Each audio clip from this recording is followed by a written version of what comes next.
How can a man slice open a girl's face, shave her hair off, leave her with 400 stitches, and still walk away free because the court said it was minor injury? Deborah Mihalova was 18, she was full of life, and the worst mistake she made was trusting a man. In June of 2023, she had just broken up with her ex, Georgie, but instead of just leaving her, he waits until she is alone and completely snaps. He slashed her 18 times with a box cutter, broke her nose, shaved her hair down like she was nothing, left her so mutilated that she had to get 400 stitches. And after all that, he spent only 72 hours in custody before they just let him go, because apparently if you're not dead, it's just not that serious. And that is when Bulgaria lost its damn mind. Thousands hit the street in outrage, mass protests, screaming for justice, because this was no longer just about Deborah. It was also about every single woman who begged for help and was always ignored. And if you didn't know, in many countries, women's rights aren't just ignored, they barely exist. Deborah tried to leave. She did everything right, but still, this happened. The protests got loud enough that lawmakers were forced to act, and Georgie was rearrested. The government passed new laws in a relationship or not protecting anyone who is going through domestic violence. That's the power of what Deborah survived. But justice for Deborah still hasn't fully come. Her case bounced from courtroom to courtroom, and in 2025, almost 2 years later, her entire trial had to restart from scratch. And now Georgie's lawyers are demanding compensation for violation of his rights. His rights. Where's Deborah's compensation? Where's her justice? Because when a girl has to get her scalp stitched back together and the system hesitates, that's not justice, that's betrayal. Yes, Deborah survived, but she didn't just live through it. She sparked a movement forcing a country to confront itself. But it is not over, and if you're wondering what you can do, start by saying her name, start by sharing her story, because you have no idea how many other women and men are hiding theirs. Thank you so much for being here and still caring. You being here matters way more than you know. I literally love y'all, and I love how much you care. I will see you in my next video. Mwah, group hug.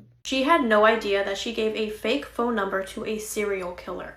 On September 27th of 1992, 19-year-old Jennifer Aspenson was waiting at the bus stop after just missing the bus. She was running late for work, so when a man pulled up asking if she wanted a ride, she didn't say no. As they were driving towards Jennifer's job, he ended up asking her out to see if she wanted to grab breakfast the next morning. Jennifer was uninterested, but she felt kind of awkward telling him while they were in his car, so she gave him a fake phone number hoping that she would never see him again. Once Jennifer was at her job, she worked her overnight shift as normal. She finished her shift, walked outside, and that's when she saw the same man waiting in his car that had given her a ride the night before. He ended up offering her a ride home, but she felt uneasy since she gave him a fake phone number, but he made her feel at ease, so she accepted and got in his car. They ended up having a friendly conversation, and this made her feel more at ease as they were heading towards her house. Then things would take a complete turn. He grabbed her head and pointed a gun at her face. The man then pulled over to the side of the road, tied her arms behind her back, called her names, and asked why she would give him a fake phone number. He then essayed her and was getting mad, so he ended up choking her until his hands got tired. He then threw her in the back of the trunk and sped away. Jennifer was able to open the lock of the trunk, got out, and ran for her life. As she was running, she turned around and saw that he was chasing her down with a machete above his head, and luckily she spotted a truck passing by and flagged it down. There were 2 Marines in that truck, and they brought her to a gas station so she could call police. 5 years later, police finally arrested the man Andrew Uridiales and charged him with the murder of 8 women in California and Illinois. Jennifer was the only person who had survived an encounter with Andrew. On May 23rd of 2018, Andrew was sentenced to death, and he died a few months later in jail. The Columbine case is one of the most infamous cases of a high school massacre. Now imagine surviving that horrific event only to be murdered months later, and 25 years on, your case is still unsolved. I'm True Crime Caitlin, and this is the unsolved murder of Nick Kunzelman and Stephanie Hart Grizel. Both Nick and Stephanie were students at Columbine High School in April 1999 when Dylan Klebold and Eric Harris began their massacre. Nick and Stephanie both made it out alive, and the trauma that they suffered as a result of this actually made the two of them grow closer. Each of them knew how the other was feeling, and they were able to help each other through it. 15-year-old Nick and 16-year-old Stephanie had been dating for some time, and they were in a very healthy, happy, loving relationship. Nick had a job working at a Subway shop in Littleton, Colorado, where despite being only 15 years old, he would often be given the closing shift, meaning that after he had served all the customers, he would be responsible for cleaning up, shutting down, and locking up the shop, meaning that often he would be working late into the night. Stephanie, who just like so many other teenage girls, wanted to spend every minute possible that she could with Nick, and so when Nick worked these late shifts, she would wait until her parents fell asleep, sneak out of the house, and then go and drive to the Subway shop to help him shut it down, spend some more time with him, and then drive him home. And on the 13th of February 2000, she did just that. At around 12:45 a.m, it is now Valentine's Day, another person who worked inside of the Subway shop was for some reason walking past when they looked over at the shop and noticed that all of the lights were still on. Now this is very late into the night, into the early morning, and so Nick should have closed up the shop and left hours before. Curious as to what was going on, this colleague went inside of the Subway shop and came upon a horrific scene. Lay behind the till with the blood-soaked bodies of 15-year-old Nick Kunzelman and 16-year-old Stephanie Hart-Grizel, both of whom had been shot. A couple of hours later, when the news were reporting about this double murder that had happened inside of the Subway shop, Stephanie's mother was watching the news report when her stomach dropped, because there in the background was her daughter Stephanie's car parked in the car park. The daughter that she thought was upstairs safe and asleep. Just as she was processing this and putting the pieces together, officers would knock on her door and delivered the heartbreaking news that Stephanie had been the victim of a senseless murder. Investigators determined that the motive for this murder wasn't robbery because the money hadn't been stolen out of the till.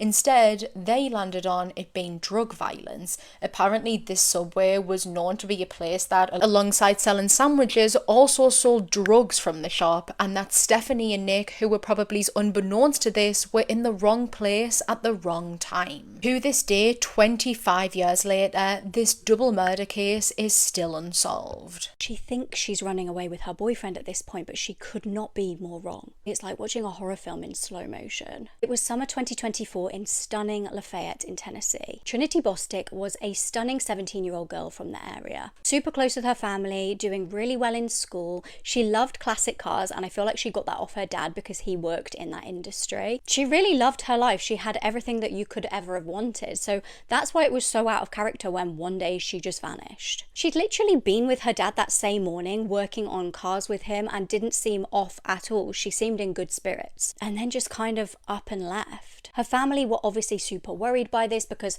her car was still in the drive, so it's almost like, well, she can't have gone far. And her dad started bombarding her with texts, calls, desperately trying to get any kind of answer out of her, but she wasn't picking up or replying. Pretty soon they had no option but to call police and report her missing. And then something happened that changed everything. A text off Trinity just saying, "I'm okay, I'm sorry." So they're like, is this really her? Is this somebody on her phone? It makes no sense. Then police started talking to her friends and things got even more mental. Her friends were like, yeah, she did tell us that she was going to run away with her boyfriend, but like, we almost thought she was joking. She had a very jokey personality, so it wasn't actually clear when she was joking and when she was telling the truth. Police started to wonder if she really had run away of her own accord and would soon just make her way home. But on the 3rd of July, a very disturbing call came into police. It was a worker who'd been litter picking in Hendersonville who'd stumbled upon human remains. Like, I just can't imagine being a member of the public, just at work, doing your job, and coming across something that harrowing. I also can't imagine how Trinity's mum must have felt, considering the day that she got the call about her daughter's remains was her birthday. It's her birthday and she's being told her baby is dead. Trinity's broken glasses were also found lying in the grass near her body, alongside a unfired cartridge for a firearm. Though Trinity's phone itself was nowhere to be found, police did contact the network provider and got all of the details off the device. And it was pretty unbelievable what they discovered. Trinity and this guy that she'd been dating had actually hatched a plan together to run away, just them two, and to go around stealing cars and robbing people to survive. It honestly sounded like some kind of weird computer game. This guy was also 17. He was called Fernando Mejia, and she knew him from school. Police were able to track down some really chilling dash cam footage footage of the two driving off the day that she disappeared, laughing and joking together. Trinity obviously unaware of his true intentions. He was actually the biggest red flag. They dated for a while in the past, but he cheated on her, he'd been abusive to her, and she talked to her family and friends about what an arse he was. It didn't really make sense that she was back with him, but he must have sweet talked her somehow. When police tracked him down and questioned him, he totally, like, barefaced lied. He totally denied all knowledge of where she was. He didn't really seem that concerned about her, and he denied even communicating with her. Bear in mind the police knew he was lying because they had the text receipts. They searched his home and they did find Trinity's whole bag, her belongings, her bank card, and the G that killed her in his car. He tried concocting a weird story that there was a random guy called Jose in the car too that they'd picked up, and like maybe he did the murder, but the dashcam footage proved that that was a total lie. A jury did eventually find him guilty of murder and he was given a life sentence, but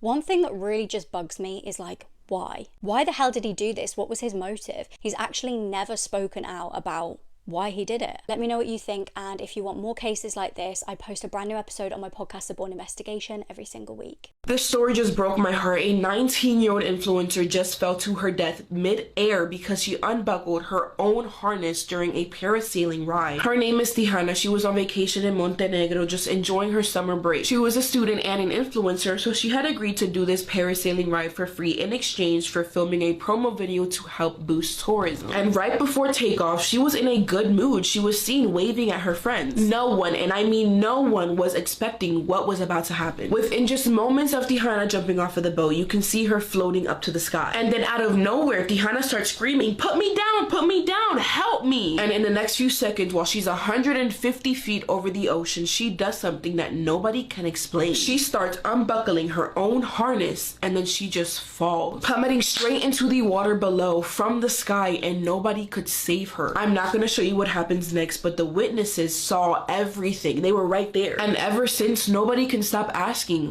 why? Why did she unbuckle her harness? Did she see something? Because according to her family, Tijana would not have self-inflicted. She wasn't struggling. She wasn't in distress before this trip. She wasn't the kind of person to do something like this. According to the owner, she seemed very excited about the ride and showed no fear of heights. So what could have happened? The parasailing company said that Tijana might have thought that something was wrong with the equipment and started having a panic attack mid-air. But then another theory started popping up. The call of the void phenomenon. It's that feeling when you're standing on a cliff and your brain whispers, jump. Or when you're driving and you randomly think, what if I just swerve right into that tree? Even though you never would. It's like this terrifying thought that flashes in your mind for no reason. However, we'll never really know what went through her mind, whether it was a panic attack or just a really bad freak accident. Rest in peace, Tijana, and my condolences to her family. But as always, thank you guys so much for being here with me today and spreading awareness on her story. I literally love you guys. I will see you in my next video. Mwah, group hug. When you think of Mango, you probably think of Hailey Bieber's new ad campaign, not a mysterious death. Around Christmas 2024, when the founder of Mango,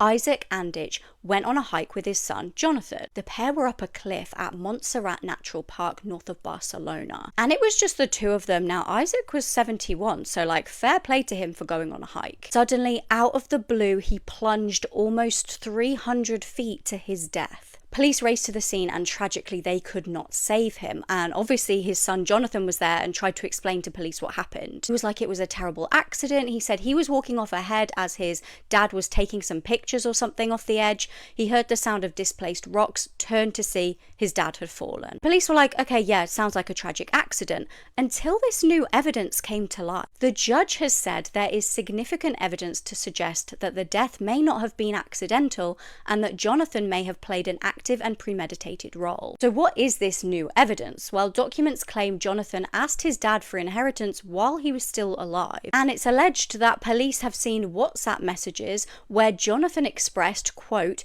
feelings of hatred, resentment, and thoughts of death, and blaming his father for his situation. I think there was some bad blood between the pair of them from what I can gather.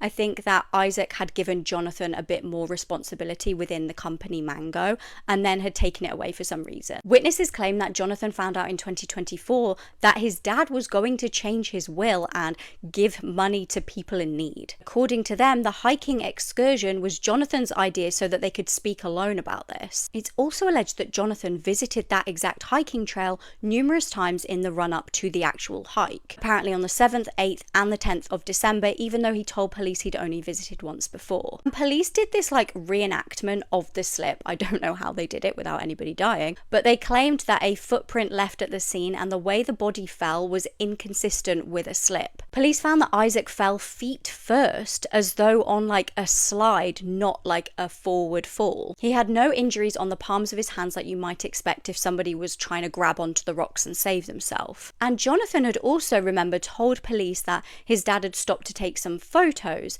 but when they searched the dad's phone, there was actually no photos at all from that specific place on the hike. He only had photos on his phone from the very start. Jonathan also changed his phone in March 2025 when the press started reporting basically that they were going to reopen the case. He told officers that his phone had been stolen, which could obviously be true. He has been released on bail after paying €1 million and is denying everything. He maintains he's innocent. Let me know what you think in the comments. He was the first person with dwarfism to be executed in the UK after he committed a barbarous murder against an elderly woman and her dog.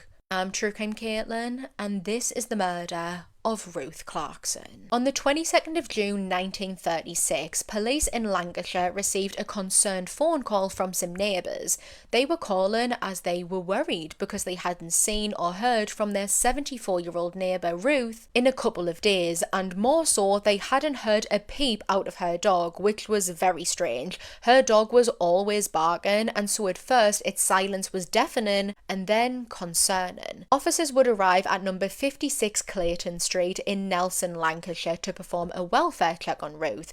They knocked on the door and waited, but no one came to answer. Eventually, Ruth's niece would provide police with a spare key to the home, and so using this, they would make their way inside. That is when they would discover the blood-soaked body of Ruth lay in what was only described as squalor. Ruth was an unmarried woman who had been living solely with her terrier dog for some time, and from the outside, she appeared to be someone who was living in poverty. She was always wearing dirty clothes that were covered in holes, and the inside of her house was no better. It was an absolute tip. There was rubbish everywhere, from old newspapers to bottles, and it was so bad that it was actually rodent infested. Despite her outward appearance though, Ruth was incredibly wealthy. She was actually a millionaire back in 1936. She was the landlord of many properties which she rented out, and she owned a ton of expensive jewellery. It was a rumour in the Nelson area that Ruth was very well off and that she used to hide wads of cash within the squalor of her home. When officers walked through the home, it was clear as day that she had been the victim of an absolutely horrific, barbarous attack. Her blood-soaked body was laid on top of old newspapers which had gone crimson red with her blood. She had 17 wounds across her face, and her head was actually split in several places. She had bruising on her arms, consistent with her holding up her arms to try and fight off or defend herself from her attacker. There was blood splatter all up the walls, even reaching the roof, showing just how much force had gone into beating this poor woman. And the officers didn't need to search for the murder weapons because they were still there nearby Ruth's body.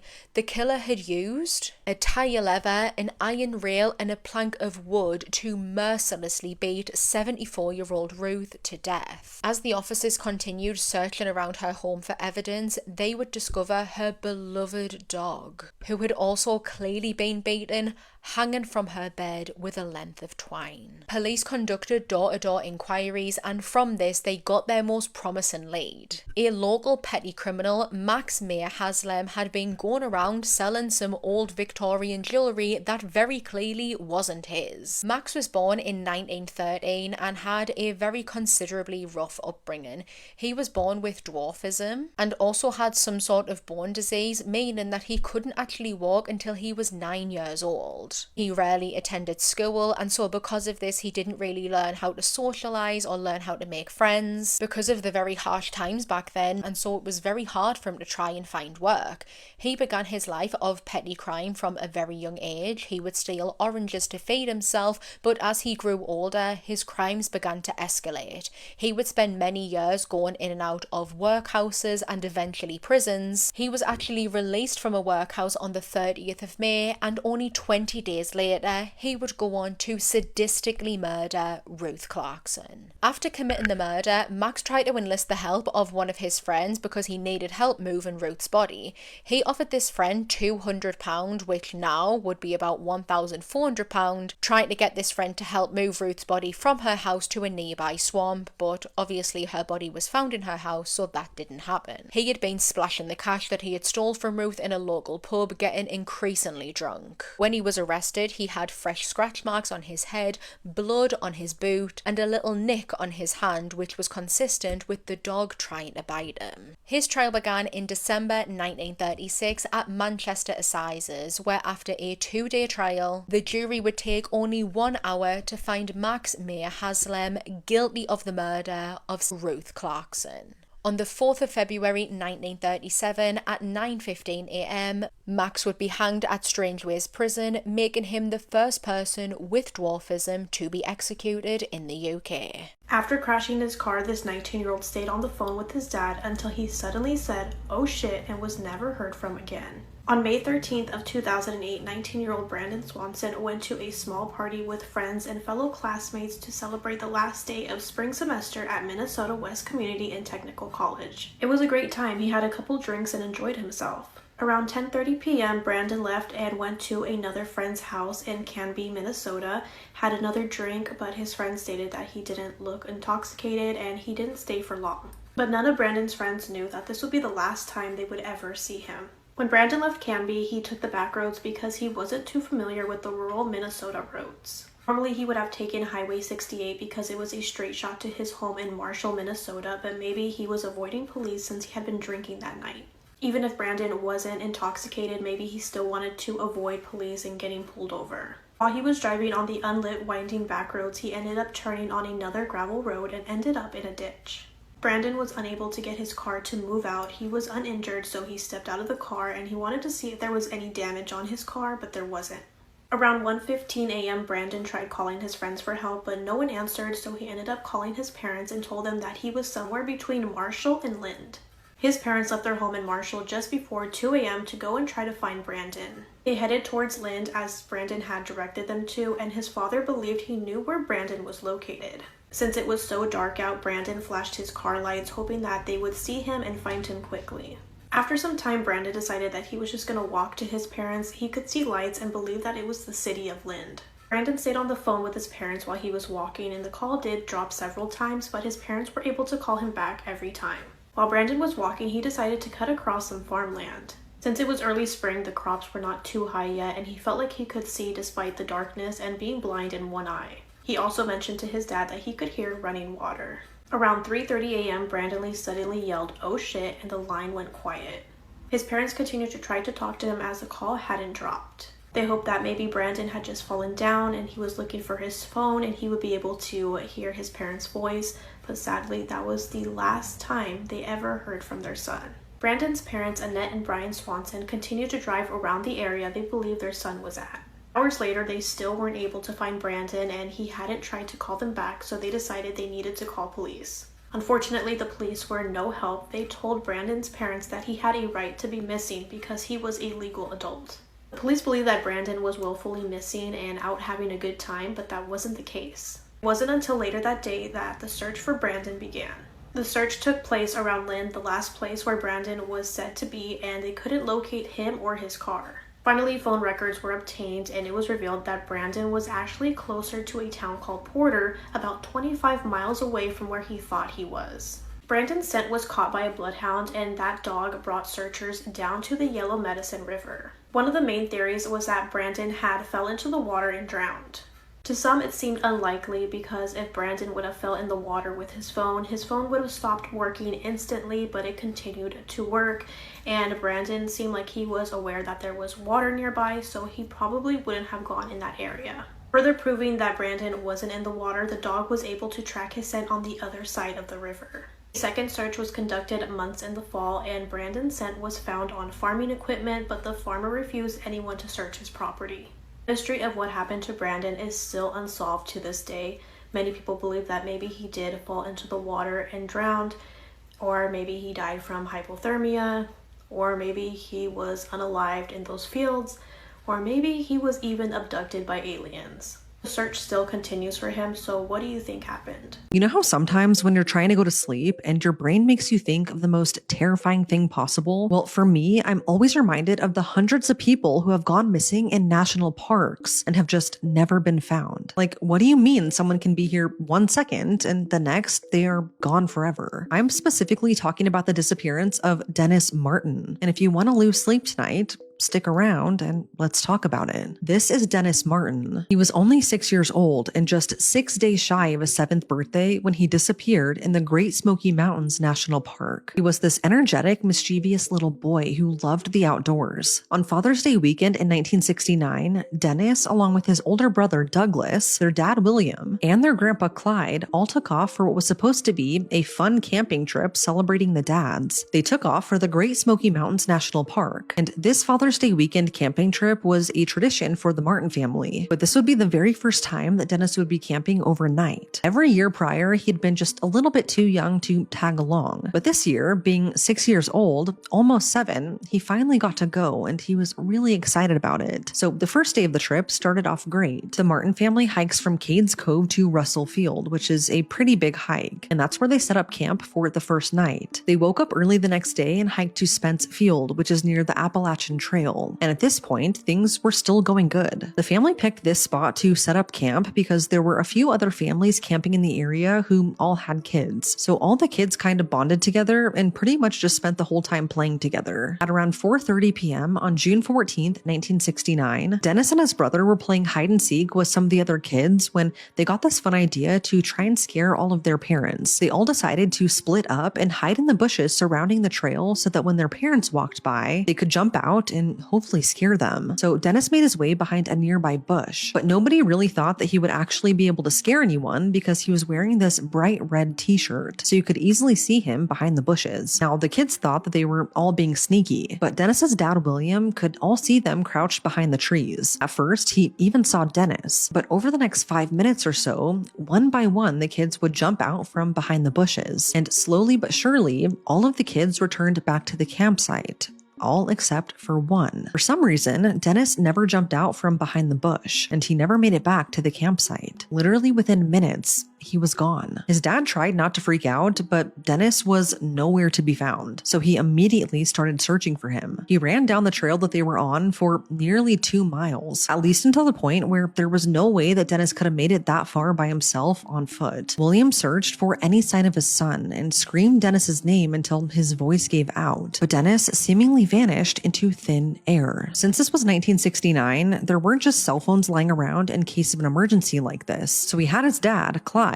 so Dennis's grandpa, hiked the 7 miles back to the Cades Cove Ranger Station to get help. Dennis's disappearance was of immediate concern because the location where he disappeared is super dense and has a lot of steep slopes and ravines. There are also a lot of wild animals who inhabit the Great Smoky Mountain National Park. You have copperhead snakes, bears, feral hogs, and bobcats. So needless to say, a massive search was launched right away. What's crazy, but also nice to see, is that the National Guard and even the U.S. Army Green Berets were brought in, who conducted their own investigation and search. This was a huge search though, because you had those 2 teams come in, but you also had the park rangers and 1,400 volunteers. And in addition to that, authorities also brought in tracking dogs and used helicopters. The search for Dennis to this day is the most extensive in the park's history, and by June 22nd, so 1 week later, 56 square miles had been searched. No stone was left unturned, but even so, no trace of Dennis was ever found. What didn't help, though, was that right after Dennis disappeared, a huge thunderstorm came in, which let down 3 inches of rain in just a matter of a couple of hours. This washed out all of the trails and caused nearby streams to flood. And of course, this also meant that the rain washed away any potential clues left behind. And overall, it just made the search super difficult. The temperature dropped to 50 degrees Fahrenheit the night Dennis vanished. So as the days went on, it seemed more and more unlikely that he would be found alive. It just seems like everything that could have went wrong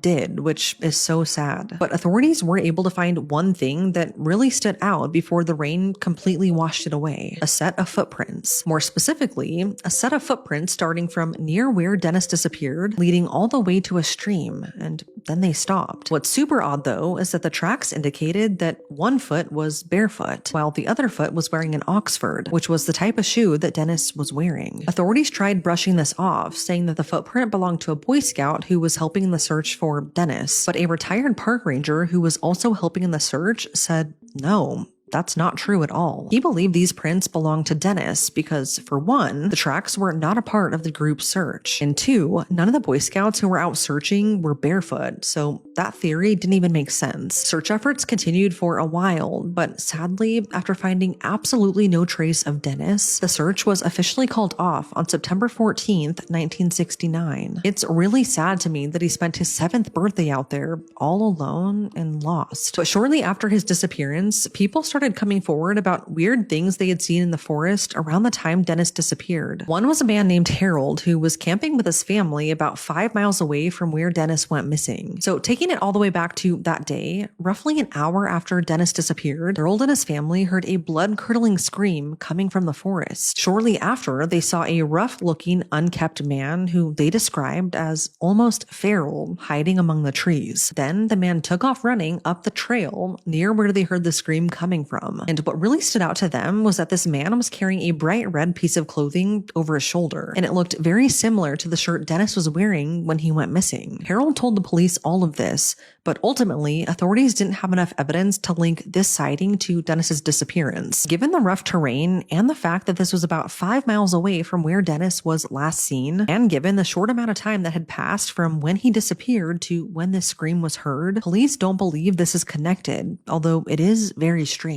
Unfortunately, this sighting really sparked some crazy conspiracy theories, like cannibalistic feral people who have gone off the grid living deep in the Smokies. People say that these feral people attack anyone who comes too close to them, and somehow this crazy conspiracy theory got lumped in with Dennis's disappearance, which is sad and honestly really hurtful. Other out there theories include cryptids having taken him. The Smoky Mountains have been heavily rooted in folklore for such a long time. Some people claim to have seen Bigfoot, to have heard weird noises and screams deep in the woods, and to have seen unexplainable, creepy lights. Again, this was somehow lumped into Dennis's disappearance, and some people actually think that he was taken by something, not someone. Over the years, Dennis's dad held out hope that his son would be found, and he even offered a $5,000 reward for any information. That might not seem like a lot to you, but that's equivalent to about $44,000 as of last year, and he offered that alone, like that was his personal money. A few years after this, someone was in the area where the footprints thought to belong to Dennis were found. He claimed to have discovered the scattered skeletal remains of a small child, but he decided to keep this to himself until 1985. His reasoning for doing this was because he had been in the area that day hunting for ginseng, which I guess is either illegal or largely frowned upon. He said he was too scared to come forward for all those years in fear that he would get in trouble. But when he did tell authorities, they went out to the exact location of this supposed discovery. But sadly, nothing was ever found. I'm not sure if I totally believe this guy or not, but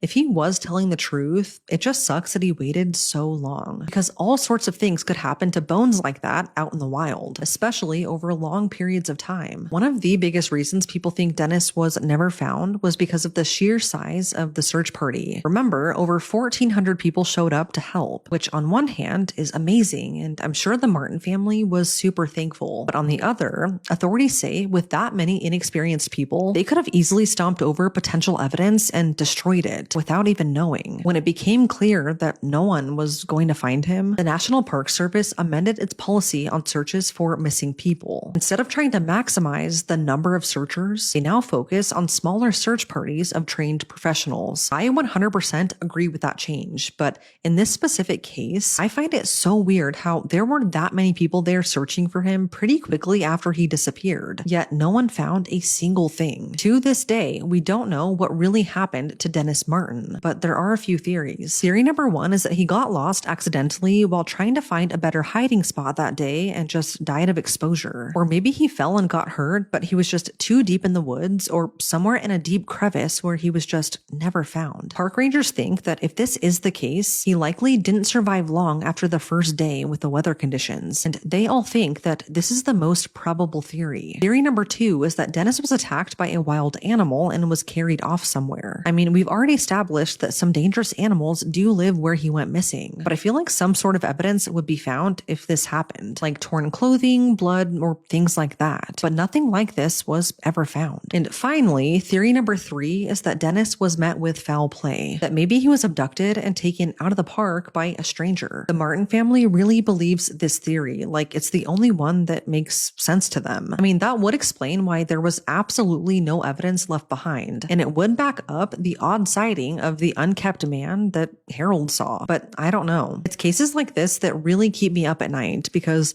I know that the Great Smoky Mountain National Park is huge, and all it takes is one little mistake or wrong turn to go missing. But it just really seems like Dennis vanished into thin air, and I truly just don't have an explanation on what happened to him. But it's now been 57 years, and whatever really happened to Dennis that day in the wilderness remains a mystery. Every single evil thing that you could do to another human being, he's probably done them. A terrifying serial killer that you've likely never heard of, Richard Chase, also known as the Dracula Killer or the Vampire of Sacramento. It's October, it's spooky season. All month you guys have been begging me to cover the most terrifying true crime cases I know, and all I can say is be careful what you ask for, because the crimes that this man committed are some of the most gruesome, horrific, and brutal that we have ever covered. This is not the video that you guys are going to want to eat during while you watch. So we don't know too much about Richard's childhood. He was in Boy Scouts, he did Little League, and honestly things seemed pretty normal until he was around 10 years old,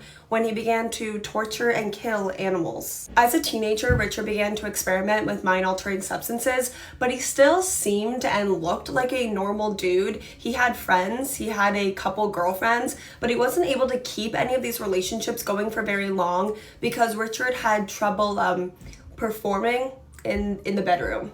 As Richard went from a teenager into his early adult life, he thought that maybe he couldn't get it up because he didn't have enough blood in his body, so he actually began to drink the blood from little bunny rabbits that he stole and killed from a bunny farm near his house. These were definitely like the first really major red flags that there was something wrong with Richard, that he was suffering with some kind of mental illness, and this was the beginning of Richard's rapid declining mental health. So every single day, Richard was drinking the blood of bunnies. He was eating them raw. He was also using a blender to make smoothies made from bunny organs and Coca-Cola. At 25 years old, Richard was actually hospitalized because he had a blood infection, because he was actually injecting himself with rabbit blood, because at this time he actually convinced himself that he needed this blood to live and it was healing him. Because at this time he was like a hypochondriac, he was very paranoid and very anxious. He thought that he didn't have enough blood in his body, that his heart was not beating sometimes,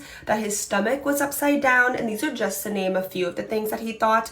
He also believed that the bones in his skull were moving around, or more bones were just growing out the back of his head. And he believed that all these things could be healed if he just drank blood. I also read this and I thought that this was just kind of silly. Richard did not think that he was getting enough vitamin C, so he would just walk around with like an orange, like the fruit, on his head because he thought that the vitamin C would absorb into his brain. He's clearly just completely unhinged. So Richard was involuntarily committed to a psychiatric hospital. At the hospital, Richard was stealing the blood from therapy dogs. He would also open up windows, hang out the windows so he could rip birds that were flying in the sky, like rip them out of the sky, and then he would rip them open with his bare hands so he could drink the blood of these birds. I guess the staff at the hospital thought this was really amusing because they nicknamed Richard Dracula. So despite all of this really concerning behavior, Richard was only at this hospital for 5 months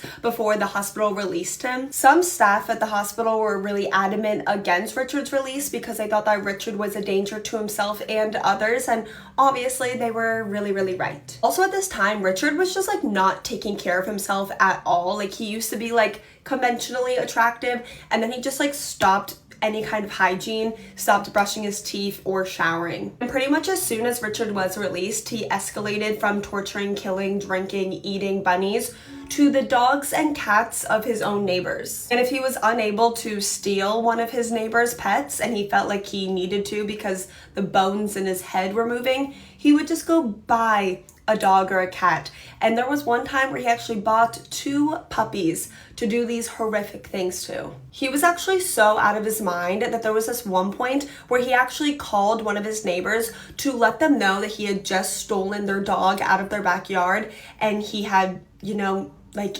ate and drank it already. There was also one point that Richard brought a cat to his mother's house. When his mother opened the front door, he dropped the cat in front of her and then ripped it open with his bare hands. And no one is reporting all these like really unhinged things that this clearly sick man is doing. Like at one point he got caught by police driving around in a car that was completely covered in blood on the inside and the outside, and they just released him after they found out that the blood was just that of animals.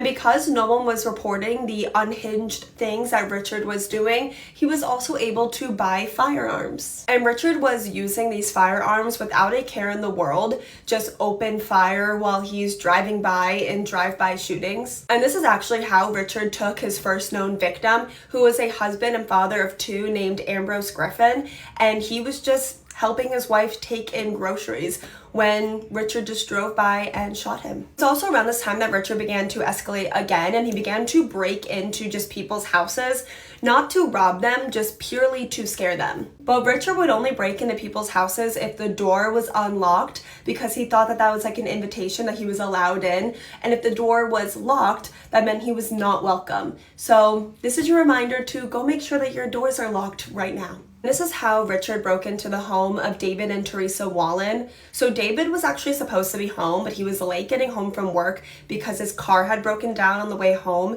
leaving his wife Teresa, who was 3 months pregnant at the time, home alone when Richard walked in. Richard shot Teresa 3 times, which unalived her instantly. He then dragged her body into the bedroom where he essayed her body. Richard then began to dissect her, doing experiments on her and her unborn child, drinking her blood, bathing in her blood, just entirely horrific, brutal scene. And then when he was done, he just left her body there for her husband to come home and find. It was less than 1 week later, Richard broke into the home of Evelyn Miriff through her unlocked back door. At the time, Evelyn was home with her 6-year-old son, Jason, her 22-month-old nephew, David, and also her neighbor, Dan Meredith. Richard shot and killed all 4 of them in the home. He did the same horrific, brutal things to Evelyn's body that he had done to Teresa's body. He then fled the home with the body of the 22-month-old David. Back in his apartment, he did awful, disgusting things to the body of the 22-month-old infant before dumping David's partial remains in a cardboard box near a church, like the baby was trash. So the investigators were luckily able to find out that the same firearm was being used at all of these crimes, even these drive-by shootings. The FBI got involved, like the BAU from like Criminal Minds. They were able to put out a profile of the man that they were looking for, and it worked. They started getting tips that, you know, you might want to be looking into Richard Chase, this unhinged man who's eating his neighbor's pets and driving around in a car full of blood. When Richard was arrested at his apartment, the apartment was just completely disgusting, just foul. There was blood and body parts in every single room. Every single part of the kitchen had blood on it. Like every eating utensil, we're talking like spoons, forks, bowls, plates, everything had blood on it. Of course, they found his blender that he used to make smoothies, which apparently he never washed once. Like I would actually get sick if I was an officer at this scene. The sicko also in his kitchen had a pile of pet collars from the pets of his neighbors that he stole and ate. Somehow Richard was found competent to stand trial, and while at his trial he tried to plead not guilty by reason of insanity, which I honestly feel like could have worked. I feel like this man is very much out of his mind, but he was found guilty and he was sentenced to the death penalty, but not long later he actually ended up unaliving himself behind bars. If you watched this video, thank you so much. You are a brave one. I'm actually really surprised that this case isn't more well known, that more people don't know about Richard Case, but maybe it's because it's too disgusting to learn about. Let me know all your thoughts and opinions in the comments. While you're there, please let me know what case you want to see me cover next. But until then, I love you guys so much, and I will see you guys tomorrow with yet another crazy case. Do you guys remember the 7M dance TikTok cult? I want to talk about it, so we're talking about it, so go grab a snack. I'll be here. We're just going to talk through the whole story, and then I want to know what you guys think in the comments, because I really feel like it really feels like there's something way darker and more sinister going on here. Influencers Melanie Wilking and Miranda Derrick, once Miranda Wilking, are two sisters that love to dance, love to create content, and the two of them started a joint TikTok account under the name The Wilking Sisters years ago. Miranda is the older sister, Melanie is the younger one, and they grew up in Michigan. Both of them have been active dancers for years. Miranda even once appeared on the show So You Think You Can Dance, but TikTok was where they really blew up. They grew their page to millions of followers. They did synchronized dance videos, often filmed together in matching outfits, and they were picking up millions of views that eventually made them recognizable names on the platform. The sisters both ended up moving to LA. They were doing well for themselves, making social media content creator friends doing videos with them, and in comes 7M into the picture. 7M is a talent management / influencer agency based in Los Angeles. It was founded in 2021 by Robert Shin, who is a pastor, along with other family members. And the company primarily works with social media creators, specifically TikTok dancers, helping with branding, content production, marketing, and securing deals. 7M also had a creator house based in LA where creators would often go to create content. And in early 2021, Miranda met B-, whose name is James Derrick, who is a fellow dancer signed with 7M Films. Miranda starts dating B-, and then she's really swooped in and introduced to that entire world. Sooner than later, she gets involved with 7M and is invited to sign with them to join and be managed by their agency, and she does sign with them. Melanie, her younger sister, was also invited to 7M, and in the beginning she did like it, but then she saw red flags that did not align with her thoughts and beliefs, so she decided that it wasn't for her, and she did not join. She specifically thought that they were really weirdly demanding of her time, and she didn't like that, so she left, but Miranda stayed. Now, 7M Films is tied very closely with the Shekinah Church, which is the church that Robert Shin leads. The name comes from the 7 Mount prophecies that the church stands for, which are entertainment, education, family, religion, media, business, and government. And the line between 7M, the company, and the church and how closely intertwined they are is a blurry line, but we will get to that. But again, Robert Shin is the founder of the Shekinah Church, but also the CEO of 7M Films. Throughout the spring / summer of 2021, when Miranda joined 7M, her family starts noticing a pretty significant shift in her behavior. She stopped filming videos with her sister, drifted away from even talking to her on the regular, and that turned into her becoming distant and limiting communication with her family. She all of a sudden became really hard to reach and more guarded about her personal life. And instead, it felt like she was putting all of her effort and attention into 7M and spending time with other influencers / creators.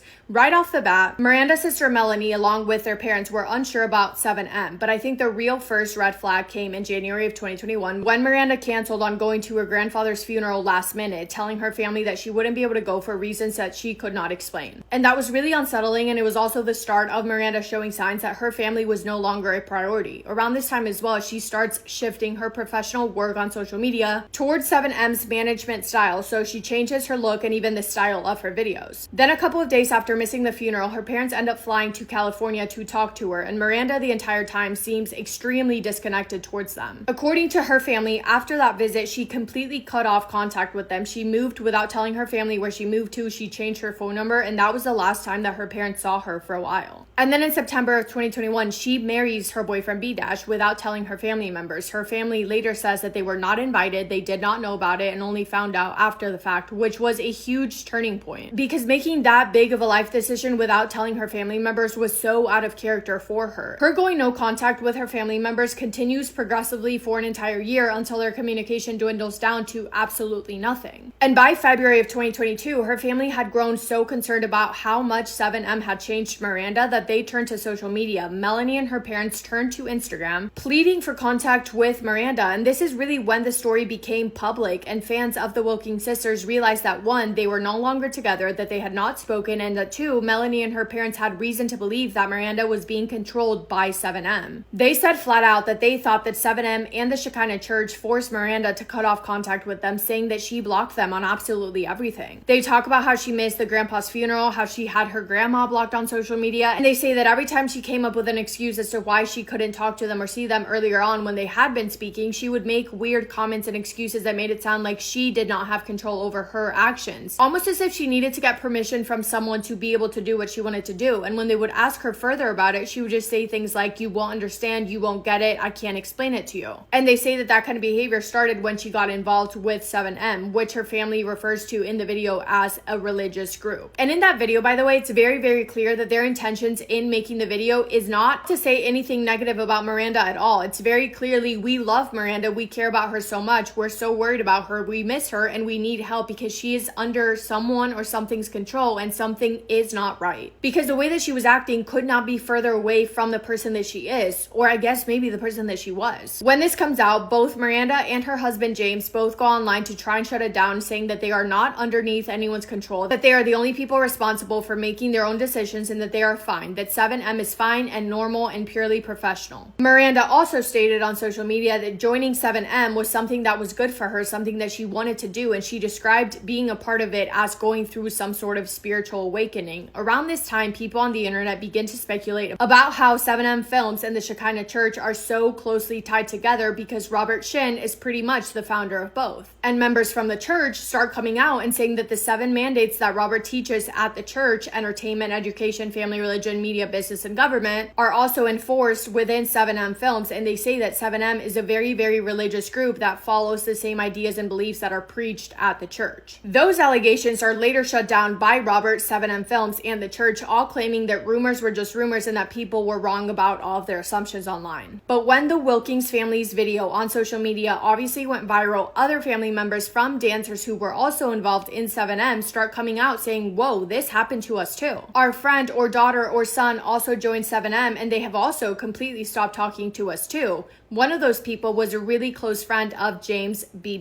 Miranda's husband. She went online to talk about her relationship with James, saying that she once considered him to be like her brother. And then she talks about how once he joined 7M, he became a completely different person, one that she really didn't even recognize anymore, and one that sounded almost robotic when she spoke to him. And this, as you can imagine, only made the public even more suspicious of 7M, because what was really going on behind closed doors that was making all these people act like completely different people all of a sudden and start cutting off everyone from their lives. Miranda's family did make an effort to contact authorities about their concerns, but because this group is a religious group and is associated with a church, there really wasn't much that law enforcement could do, because in the state of California, churches are very protected. Add to that the fact that they weren't able to provide any solid proof of what they suspected what was happening, and the fact that Miranda was well over 18 years old and very much a legal adult. There was really nothing they could do. And if you've heard about this case before, you also probably know about the Netflix docu-series called Dancing for the Devil, the 7M TikTok Cult. That was released in 2024. So Miranda's family speaking out about this online for the first time was early in 2022, and the documentary came out in 2024. The documentary coming out, of course, brought renewed attention to the controversy surrounding Robert Shin and his organization, but in the end of that documentary, it does sound like Miranda is in contact with her family members again. It sounds like she's seeing them every once in a while, attempting to fix their relationship, to, quote, fix what was once broken, in Miranda's words. Which may be true, although Melanie, her younger sister, has always said that things have never ever gone back to being even remotely close to how they once were. I think the general feeling of it was that Miranda did start seeing her family members again at times, but on purpose, just to kind of keep the public happy, to get the public to stop asking questions about what really was going on. As time went on and things kept going the same way, Miranda kept posting several different videos shutting down the allegations that she referred to as lies, saying that she is an adult and she is the only person responsible for making any and all of her decisions. She also at one point mentions that the people that were putting out this fake narrative about her and about her life, likely referring to her own family members, were only doing that to make money off of her. So let's talk about Robert Shin, the church, and 7M. A lawyer for 7M released a statement on behalf of the company addressing all of this that read, quote, quote. Miranda Derrick is a successful businesswoman and a loving wife and daughter who cares very much about her family. It is pathetic and It is pathetic and contemptible to try to turn her private family matters into a tawdry public scandal for clicks and clout, end quote. But again, it just feels like that was their attempt to try and stop something before it got too big. So the church was established in 1994. It began as a Christian congregation and later expanded its reach through 7M Films, which was founded in 2021. And honestly, we don't really know much about Robert Shin other than the fact that it seems like he lives a very lavish, luxurious lifestyle in California, and the fact that he was once a medical doctor that practiced medicine for 7 years before claiming that God spoke to him and led him to leave medicine behind and to go into ministry full time. We also do know that in 2009, a woman named Lydia Chung filed a lawsuit against him, the church, and his organizations claiming fraud and other labor law violations. She claimed that Robert Shin had used, quote, influence, mind control, coercive persuasion, oppression, and other intimidating tactics, end quote, to get her to hand over $3.8 million in property, other assets, and all of that supposedly in the name of God. She also alleged that she was forced to work 6 days a week without pay, but that case didn't end up going her way. After a bench trial, the judge ruled in favor of Robert Shin in every claim, completely shutting down her allegations. But that says a lot in my opinion, because it shows that this entire 7M dance situation is not the first time in which Robert's intentions have been questioned. That leads us to another important lawsuit that happened in 2022. A former dancer represented by 7M sued Robert and 7M, claiming that Robert tried to completely take control over everything in his life, down to his day-to-day actions, the things that he posted on social media, his finances, and even some decisions in relation to his health. And then in 2023, following Miranda's story coming out, following people starting to talk about this even more on social media, and a lot of people joining the conversation, a group of former dancers represented by 7M Films filed a civil lawsuit alleging that Robert Shin does operate a cult-like environment involving brainwashing and financial exploitation, and some dancers even mentioned SA, happening from Robert towards some of the dancers. That civil lawsuit claimed that Robert uses 7M to attract influencers and creators, then he makes them join the church, and then he takes control over everything in their lives to take advantage of them financially. And again, this is all alleged. We don't know anything for sure, and these allegations have been denied by Robert and his organizations, who have always said and continue to say that the claims are unfounded and a part of a smear campaign. But the case is supposed to go to trial in 2025, but the latest update I could find said that the case was supposed to go to trial in July, even though I literally don't see anything online about a trial. But what I did read about was what happened in July of 2025. Federal and local law enforcement agencies, including the FBI and IRS, conducted a raid on a property associated with Robert Shin in California. At that raid, at least 6 people were seen detained with handcuffs, but police did not immediately say whether anyone was arrested during the service of this warrant or not. That operation, the raid, was part of an investigation into allegations of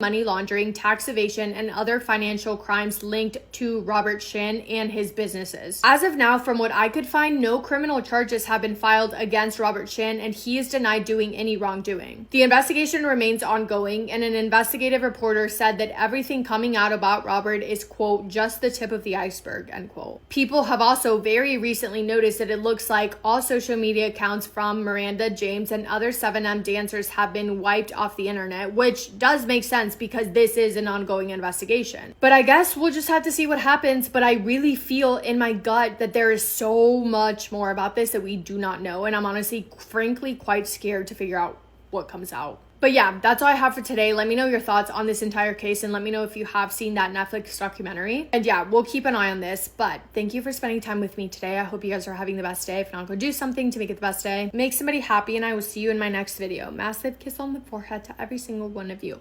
So this was an Australian cult called The Family, and this cult liked to steal babies. The cult stole 28 babies, and I can almost guarantee you, I think I might be even confident in promising you, that you have never heard of a cult more insane than this one. Anne Hamilton, she was actually born Evelyn Grace Victoria Edwards. She later changes her name, but she was the oldest of 7 kids to her parents, and they grew up in the town of Sale in Australia. Her father did nothing. He was very distant from the family, constantly in and out of the picture, and her mother was diagnosed with paranoid schizophrenia schizophrenia, so she was always in and out of hospital. So both parents overall were pretty absent. In her early 20s in 1941, Anne married a man called Lionel Harris, and they moved into a cute house together, had a baby, settled down. It was in 1955 when the family decided that they wanted another baby, but this time they wanted to adopt one. So 1955, on the way to go pick up this baby to adopt, Anne's husband gets in a terrible car accident and he passes away. And in what felt like 2 seconds, Anne lost not only her husband, but also the child they were going to adopt, because after the car accident, the adoption facility did not want this baby to be adopted by a single parent. And it was following that everything changed for Anne. She changed her name, changed her lifestyle, changed her hobbies, and basically transformed herself into this new person. She became obsessed with yoga, eventually opened up her own studio, teaching mainly middle-aged women, but her practice was different because she started mixing in spiritual and philosophical teachings, mixing Hindu and Christian ideas and beliefs while also preaching about supernatural beliefs and practices. Like, it got to the point that in her studio, while she was teaching yoga, they would play around with Ouija boards. It was like to that level. In class, they would also talk about marital problems, and Anne would encourage her students, I guess, I don't really know what to call them. She would encourage them to leave their husbands, and the women would. They would leave their husbands, they would move out of their house and move in with Anne, pretty much starting to create this little cult of hers. So Anne starts thinking, oh wow, I really do have a lot of influence over these women. They kind of believe everything that I say, and I kind of love that, and I want more of it. In 1962, Anne realized that to create growing her cult, she needed more power, she needed more control, and what was the easiest way for her to get that? In her head, she thought, I need a powerful man. I need someone who is intelligent, who has the right connections, knows the right people, and has a lot of influence over other powerful men. Raynor Johnson, he was a perfect guy. He was intelligent, he had a PhD in physics, he was high up at his job at the University of London, he had the right connections with respected professors, politicians, doctors, lawyers, and teachers, and most importantly, like Anne, he also had a big interest in the paranormal spiritual world. Raynor was married with children, and something that you need to know about Anne is that she was very intentional with everything that she did. It was always very calculated. So she went out and started looking for people who knew Raynor, who could give her information about him, and then she showed up to Raynor's house. She knocked on his door and told him that she could predict the future, and then she started throwing out all of these facts that she knew about him that she gathered from information from other people. And Raynor obviously doesn't know that she has done that, so he's listening to her and he's thinking, oh wow, this woman can predict the future, because how else would she have so much information about me and or my life? So in 1963, Raynor, his wife, and his children fully commit to Anne and her cult, and this is pretty much when the cult is officially created. And now the main goal is to keep on recruiting people. So Raynor would talk to his businessmen friends and he would say, guess what? There's this lady, she teaches yoga, her classes are amazing, she's incredible, she can predict the future, she also has supernatural powers, and she's just amazing, so you should get your wife to go to her yoga classes. And the men would get their wives to go. And slowly but surely, this cult starts growing, and Anne continues teaching yoga, but in reality, she's just kind of teaching nonsense, telling her, I guess now cult members, all about how she is Jesus Christ, how she has all these powers, about how the end of the world is coming, but if they stay with her in her cult, she will be able to save them when that day comes. And one of her favorite things to talk about was about how she was so powerful that she never aged. She never got older. This was her claim, and she would lie to her cult members about how old she really was. She would lie about her age, and then she would secretly go and get facelifts to surgically pull up her face to avoid wrinkles so that her followers would really believe that she didn't age. No offense, but that's why her hairline is so far back, because this was in the 60s and she got a handful of facelifts done and her hairline just kept getting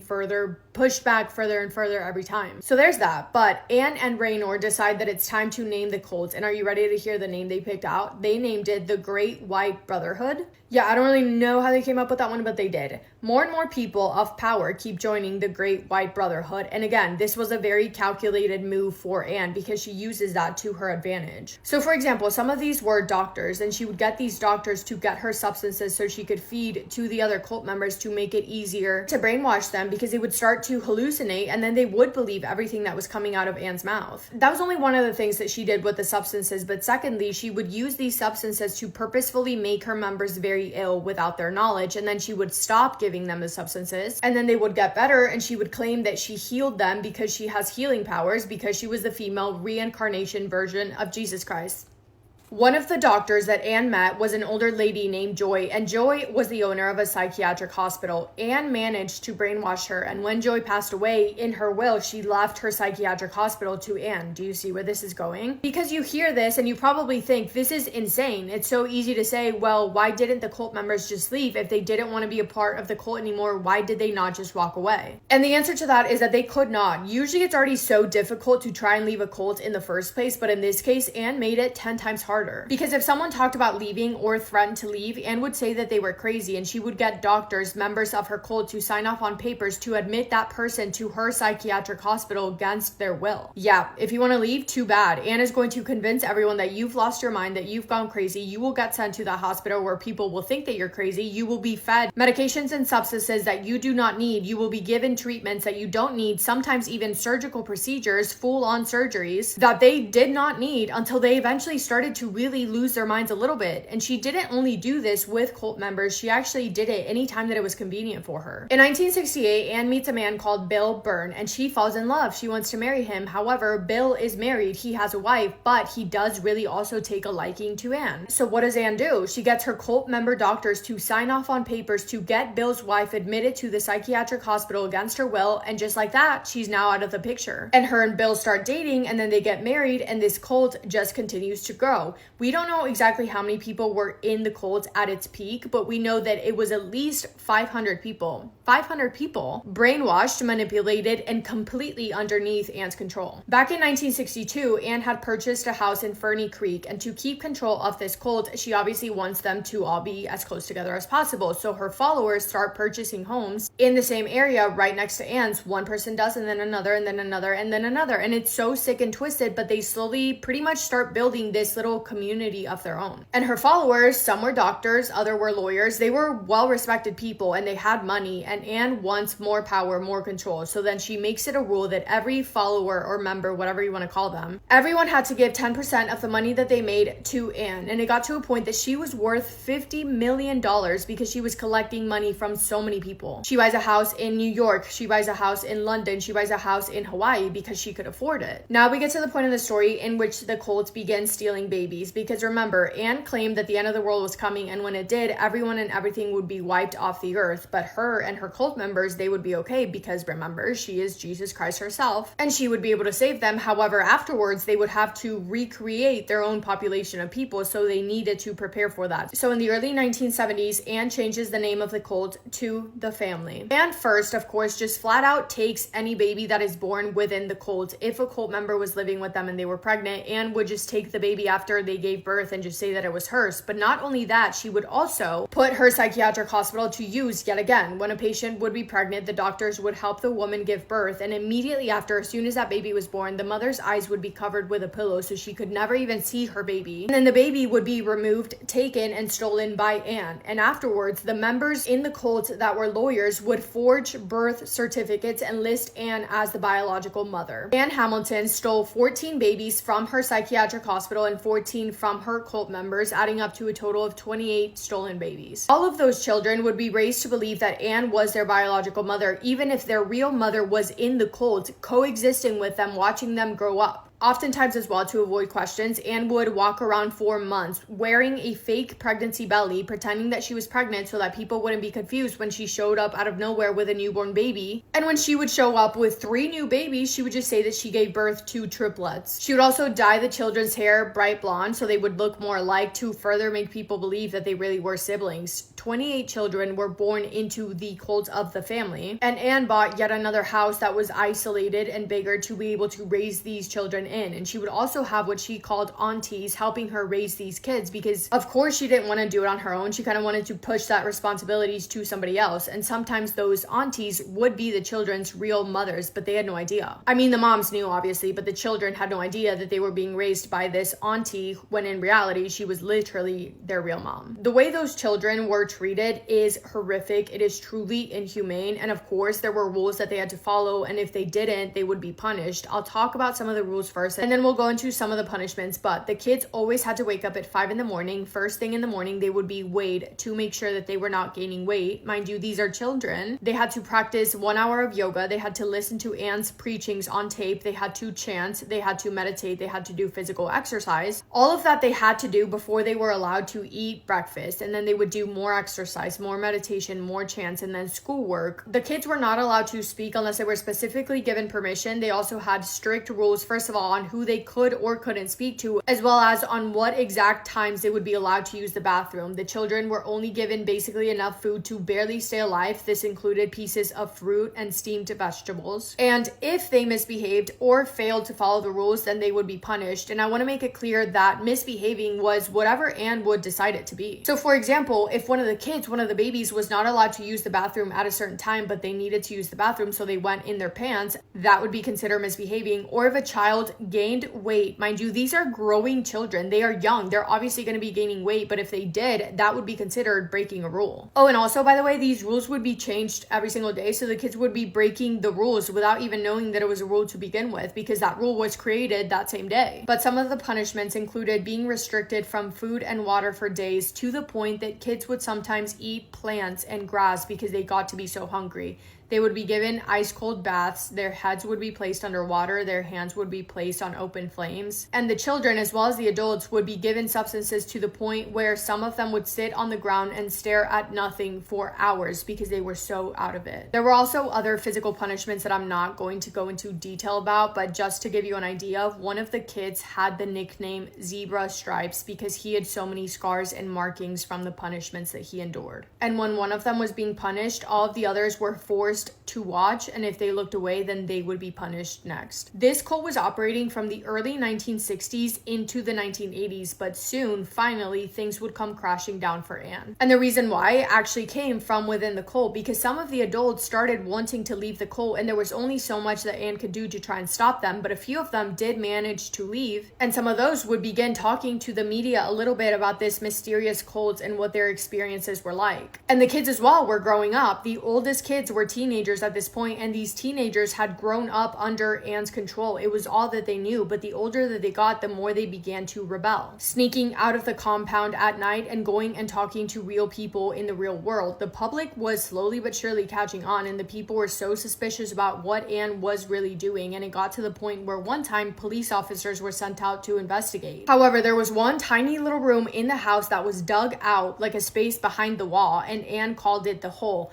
When officers showed up, the children were put inside. They had to crawl inside of this hole and told to be quiet. They were crammed in there, piled on top of each other, frozen in fear. The way that you would enter this hole was through a tiny hole in the wall, and that was covered up by a painting. Like, you would never be able to see it. If you didn't know that it was there, you would never guess. So when officers showed up, the children were put in the hole. Officers didn't see any children, so they just left. However, it would not be long before the two oldest girls, one girl named Sarah and one girl named Leanne, would go and sneak out, go to the police, and tell them everything. With their courage and the courage of others who managed to escape, investigators finally had enough to act. And on the morning of August 14th in 1987, police officers showed up to the compound and completely raided it. The children were so scared, they were terrified, but they were finally safe, and the aunties were arrested. The children were taken to the hospital to get the medical care that they desperately needed, and it makes me so happy to say that all of them were kept together as they were being treated and helped and taught how to basically function as a normal human being. And it took a long time, obviously a lot of time and a lot of patience and a lot of help, but thankfully the children were okay. They managed to pick themselves back up, and they were able to learn everything they had missed out on their whole lives from being isolated, and they turned their lives around. The psychiatric hospital was shut down. The doctors that played a part in this entire thing were obviously forced to surrender their licenses. Anne, however, at the time was in New York, and after learning of the raid, she went into hiding with Bill. The raid happened in 1987. Anne and Bill hid overseas until 1993, which is crazy, but they were eventually found and arrested, and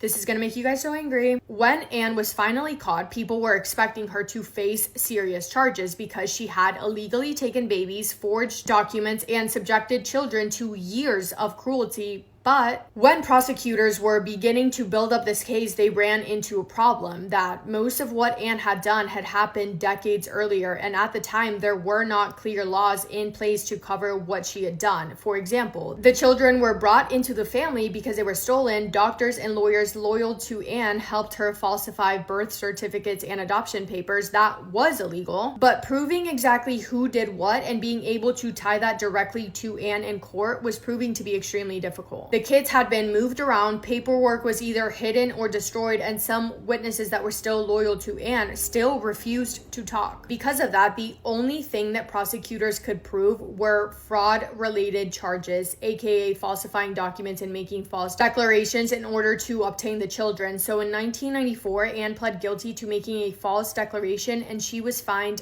$5,000. Other members within her inner circle also faced similar fraud charges, but that was it. That was it. I'm not even kidding you. She had to pay $5,000 and then she was free to walk. Guys, this lady had $50 million. She had to give $5,000 and then that was it. Like, I'm sorry, what do you actually mean? Yeah, insane for literally so many reasons. I don't know. Let me know your thoughts. That is all I have for today's video. This was probably a pretty lengthy one, so let me know if you made it to the end. But thank you guys for spending time with me today. I hope you guys are having the best day. If not, go do something to make it the best day. Make somebody happy, and I will see you in my next video. Massive kiss on the forehead to every single one of you. This is the story of Jessica Tata. Houston, Texas, March 1st, 2010. 21-year-old Jessica just officially got her license to open Jackie's Child Care, a home-based daycare that she decided to run out her own home. Now, her mother wasn't too happy about this decision. She wanted her to attend college like her siblings, but Jessica kind of always just did her own thing. In December of 2002, when she was a freshman at Taylor High School, Jessica lit the girls' bathroom on fire twice in one day. This led to 3,000 students evacuating. She was charged with arson and sentenced to 3 years probation. Jessica's classmates described her as a bully, very mean, intimidating. She would bark at people and she would often forge her grades. And the time that she got caught, the teacher that disciplined her, Jessica ended up following her home. February 24th, 2011 made it almost 1 year since Jackie's Child Care had been open, but February 24th was the closing. On that day, Jessica decided to run to Target while the 7 children that she was watching slept. She spent about 10 or 15 minutes in Target getting juice, getting snacks. She even stopped at Starbucks. When she pulled back up to the house, you couldn't tell from the outside. So she's taking her time getting the bags out the car, walking up to the door. On the inside, her house is on fire. When she opened the door and seen that her house was ablaze, she ran to her neighbor for help, but they were only able to get out 2 children successfully. This is when the police were called, and Jessica told the police, "Hurry, they're dying." When firefighters got to the scene, the smoke was so bad they had to get on top of the roof to open it to let some of it out. I don't know why, I don't know. Help us! What happened? There was a fire. Where? How? Kitchen. I came out. All I did was pee. I came out. There was black everywhere, but I went straight for the kids. I couldn't see anything. I'm so sorry. I don't know what to do. 3 of the children survived with critical injuries and severe burns. Unfortunately, 4 did not. 19-month-old Elizabeth Cajo, 20-month-old Kendall Stratford, 16-month-old Elias Castillo, and 3-year-old Shamari Dickerson. During questioning on the scene, Jessica's family wasn't really cooperating like that. They really didn't want them to talk to Jessica. They felt like they were hounding her. That's her brother sitting next to her. But the arson detective showed up about an hour later doing a walkthrough in the house and noticed the Target bag. When she picked up the bag to move it, the juice inside the bag was still cool to the touch. So she decided to look at the receipt in the bag, and the timestamp is 1:18 p.m. So she like, oh, you was just at Target. On top of, on the stove, Jessica had a pot of grease. This is the pot right here, boiling. Wow. She was at Target. Even though Jessica had told the detectives that she was in the restroom when all this had went down, they noticed that there was no soot on her or her clothing. Her white collar was still bright white. But they decided to get her medical attention. And after that medical attention, you got to come on down here for questioning. But during questioning, Jessica just suddenly gets amnesia. Do you wish to give us a statement today? Unfortunately, I'm still in shock. I don't remember anything. Okay. All right. Well, do you wish to make a statement at this time? I don't remember anything. Okay. You don't remember anything about what happened today? I don't remember anything. Even though they felt like she was lying, they gave her a day to get her head together, to let the shock wear off. On February 26th, when they go looking for her again to come back in for some additional questioning, she's gone. Jessica has fled the country. Now, a little background on her family. Her parents are from Nigeria. Now, Jessica was born in Texas. Her father still lived in Nigeria. So when asked where she was, the family is acting like, oh, she's in Nigeria. We go there all the time. Like it's nothing. No, it's an active investigation going on. Jessica made the most wanted list. I think she was like number 15. They knew she was in Nigeria. They just didn't know where she was in Nigeria. It was a $25,000 reward out for her for any information about her. It wasn't until March 19th, almost a month later, after an intensive search, Jessica was found in Port Harcourt, Nigeria. She was handed over to the U.S. Embassy in Nigeria and flown back to Houston on March 22nd. Jessica was charged with 4 counts of felony murder, child abandonment, and reckless injury to a child, on top of fleeing the country. But she pled not guilty. Her trial started in October of 2012, and some witnesses from Target ended up testifying against her.